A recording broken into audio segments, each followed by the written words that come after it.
అందరికీ నమస్కారం. ఈ రోజు శ్రీమద్ భగవద్గీతలోని పంచమోధ్యాయమైన కర్మ సన్యాస యోగములోని 27వ శ్లోకము. స్పర్శాన్ కృత్వా బహిర్బాహ్యాన్ చక్షుశ్చైవాంతరే భ్రువోః ప్రాణాపానౌ సమౌ కృత్వా నాసాభ్యంతరచారిణౌ. భావం: శ్రీకృష్ణ భగవానుడు అర్జునుడితో ఇలా పలికెను. మునులు అన్ని బాహ్యమైన భౌతిక తలంపులను త్యజించి దృష్టిని కనుబొమల మధ్య కేంద్రీకరించి నాసికారంధ్రములలో లోనికి వచ్చే బయటకు వెళ్లే గాలిని సమముగా నియంత్రిస్తారు. 28వ శ్లోకము.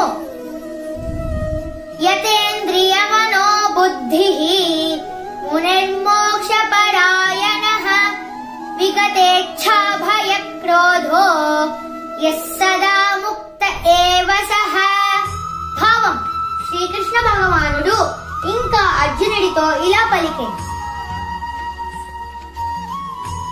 ఈ విధముగా ఇంద్రియ మనోబుద్ధులను నిగ్రహించి కామక్రోధ భయరహితుడైన ముని సర్వదా మోక్షస్థితి అందే వసించును. 29వ శ్లోకము.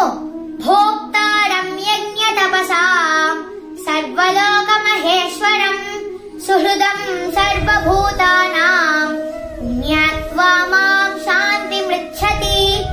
భావం: శ్రీకృష్ణ భగవానుడు ఇంకా అర్జునుడితో ఇలా పలికెను.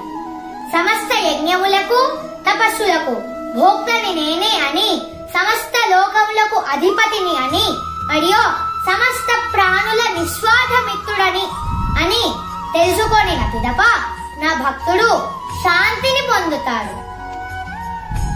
పూర్తి వాక్యం. ఓం తత్సదితి శ్రీమద్భగవద్గీతాసు